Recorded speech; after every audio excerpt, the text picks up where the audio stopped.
The former leader of the SNP, Gordon Wilson, has warned the party to put its own house in order before going for a second referendum.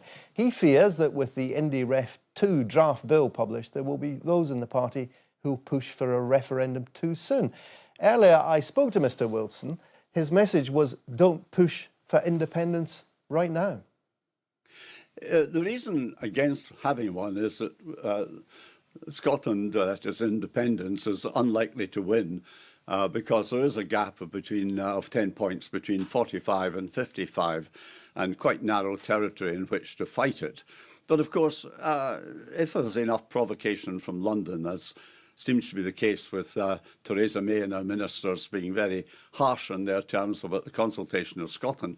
Who can tell what the result will be? If you go back to the first referendum, then of course there was a huge gap to begin with, and it started moving in favour of independence when George Osborne, the Chancellor of the Exchequer, started threatening Scotland that they couldn't use the British pound.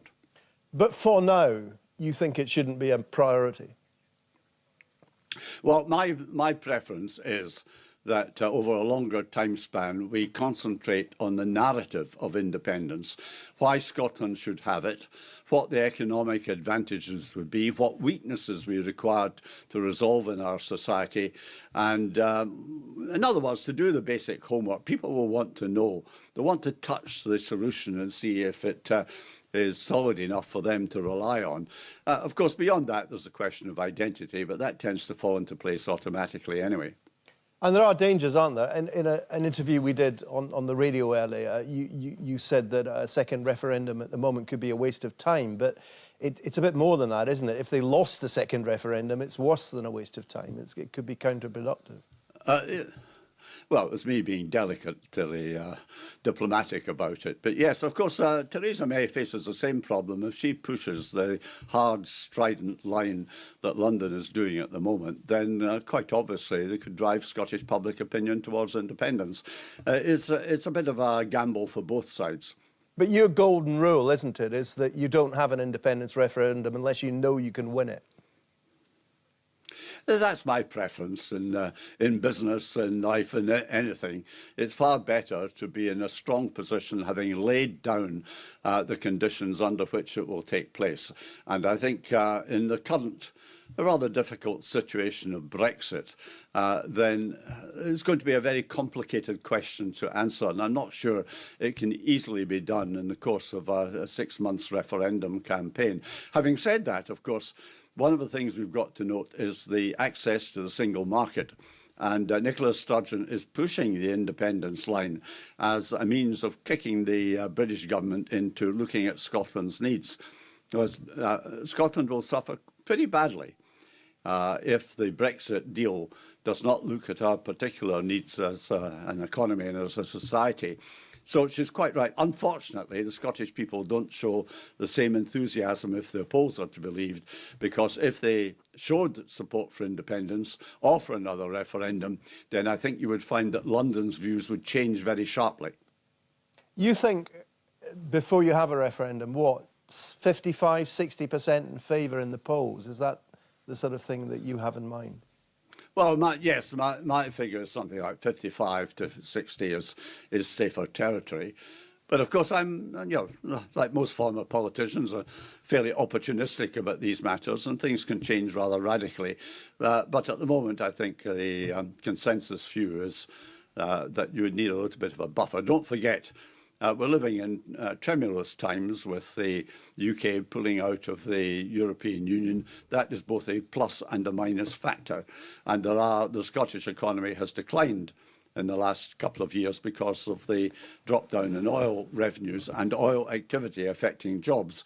So it's not the best of times. But on the other hand, wherever there are challenges, there are opportunities. So one must keep one's mind open. You would like a longer-term campaign for independence, not a referendum necessarily, put that to one side, but for independence, and for that campaign to be separated out from the SNP government, wouldn't you? I think the thing that the SNP has got to keep in mind is that the outcome of a referendum may be a vote on its popularity. The success of the 2014 independence referendum was the way in which it brought together all sorts of people out of the dark, so to speak, into the political arena with new enthusiasms. They still exist, though I suspect a lot of the fizz has gone out of the bottle since. And one has to get them together to give them the arguments why Scotland needs independence, so that they can speak to their friends and neighbours and family. Also, that the work has to be done. And my experience as a Member of Parliament for 13 years was I had the naive view on being elected that I had plenty of time to think. In actual fact, I was on a treadmill and had no time to think, and that's particularly true of those who are in government. So I would think it would be better if the running of the campaign, the development, the research were subcontracted by the SNP fairly independently to some other body, which would have the time and the priority to give to the question of independence itself. I think I should stress this, that a referendum is only a means to an end. It's not an end in itself. The end must be independence from the point of view of the nationalist community. And we've got to prepare the ground so that people are persuaded that the best possible thing for Scotland in the long run and middle term is to obtain independence. Now, you would presumably, well, in fact, almost by definition, that would involve bringing in other people outside the SNP. One of the reasons I'm asking you this is I'll be talking later in this programme to Patrick Harvey, the leader of the Scottish Greens, and I don't know what he'll say, but I know there is a feeling among some who are in favour of independence but who are not in the SNP that they're being a bit patronised or patronised and they're being a bit left out. Now, you might have your idea might be a solution to that. Yes, I mean, don't forget, of course, I was an SNP functionary as a national secretary and in favour of discipline and so forth within the party.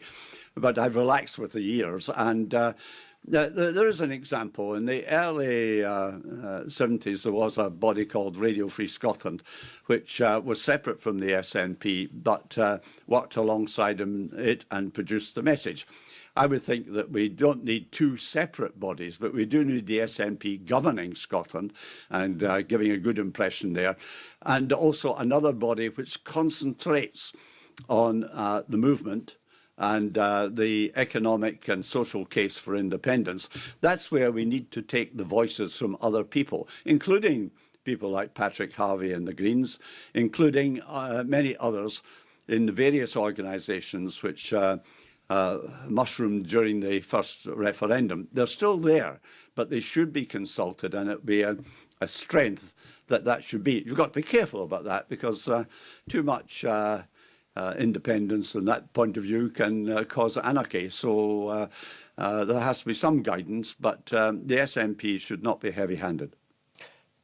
You said in the radio interview we did that was broadcast earlier today that there was homework still to be done, and we talked a little bit about the deficit that Scotland might have should it become independent. I should apologise. I said it was 15% of GDP. In fact, it's £15 billion. It's just under 10% of GDP, but nevertheless a very big number. And we talked a little bit about how perhaps the Scottish government could head off those objections if it tried to have a more balanced budget. Now, I know one of your points is that you think the jazz figures don't reflect the real state of the Scottish economy, but you spoke in that interview about maybe the civil service could be cut back. But that's a tiny amount of money, isn't it? The civil service is... Well, so the civil service consumes quite a bit of money in itself, of course. But the main problem I had with the civil service is, from experience and looking at it latterly, is it's not all that efficient. And I would say that an efficiency drive within the civil service itself, including a drop in numbers, would be desirable whether or not you head for independence. It's also a bad thing to exist solely on borrowing. Yeah, the point I was making, the point I was making was that it may or may not be a good thing to have more efficiency in the civil service, but it doesn't actually address the deficit problem because civil service spending is such a small proportion of public spending. Well, what people don't realise is that when you take the JERS figures, that's the estimate of Scotland's budget is based upon the fact that a lot of the inputs, that is the money which is allocated to Scotland, is not spent in Scotland. Foreign service, defence, social security, some of it, of course, is spent in Scotland, but there are things that are excluded. What we don't have at the moment is a Scottish budget, and I think that Scotland should refashion its budget to suit the realities of an independent Scotland. Okay. We're not a cut-down part of the United Kingdom, after all. Can I just... One more thing I wanted to ask you about briefly is that one point you made earlier was you said that we were talking about how support for independence started at 27% at the beginning of the independence referendum campaign. And one of your points was, well, why was it only 27% after 7 years of SNP government?